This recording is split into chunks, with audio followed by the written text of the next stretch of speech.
Ryan. How are you?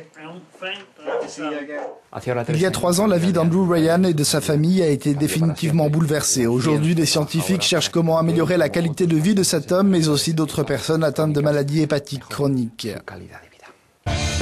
Quand les médecins lui ont diagnostiqué une cirrhose, Andrew Ryan ne pensait pas qu'elle puisse être aussi foudroyante.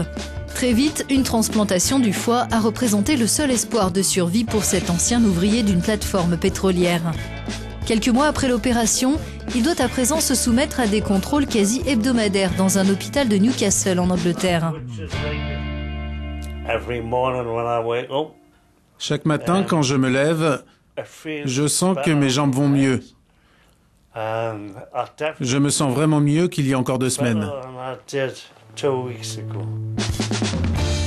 Pour limiter les allers-retours à l'hôpital, des chercheurs participant à un vaste projet d'études européen sont en train de développer une plateforme numérique permettant aux malades de savoir quand l'état de leur foie se dégrade au point de nécessiter une hospitalisation spécifique. Le principal avantage pour les patients, c'est une amélioration de leurs soins cliniques, car ils connaissent moins d'épisodes de détérioration de leur état, grâce à cette surveillance étroite qui les détecte au plus tôt. Si on y arrive, leur qualité de vie devrait aussi être améliorée parce qu'ils finiront moins à l'hôpital.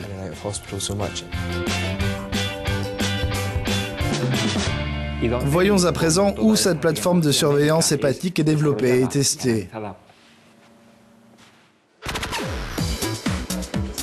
C'est notamment dans un laboratoire comme celui-ci à Neuchâtel, en Suisse, que sont conçus les appareils s'intégrant au dispositif. Ils permettent par exemple de procéder à des analyses biologiques. Ça analyse un certain nombre de paramètres sanguins, notamment le temps de coagulation du sang, et certains paramètres comme la quantité d'albumine, de sodium, potassium, créatinine, bilirubine, et un trop haut taux ou trop bas taux de ces éléments dans le sang peuvent être un symptôme d'un dysfonctionnement du foie. Les patients peuvent aussi contrôler de manière autonome des paramètres physiologiques comme le rythme cardiaque, la température de la peau ou la tension artérielle. Reste qu'il est difficile de surveiller cette dernière variable en continu. Des expériences réalisées sur des volontaires ont été nécessaires. On ne peut pas utiliser les brassards ordinaires. On ne peut pas se déplacer avec.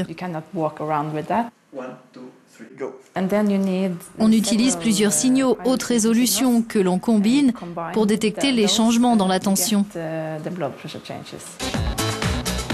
Les scientifiques espèrent qu'à l'issue des derniers tests et réglages, leurs appareils de surveillance médicale seront bientôt disponibles sur le marché.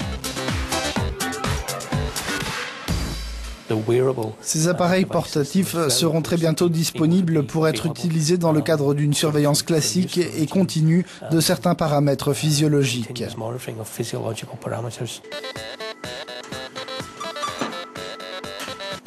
Pour les mesures sanguines biochimiques, il faut encore attendre 3 à 5 ans avant une mise sur le marché.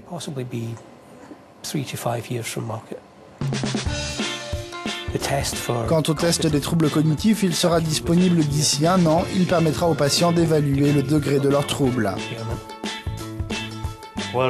Tout ce qui m'importe, c'est de passer du temps avec ma femme, ma famille. J'ai des petits-enfants maintenant.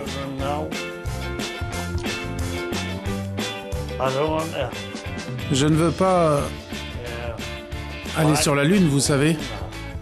Je veux juste essayer de vivre ma vie.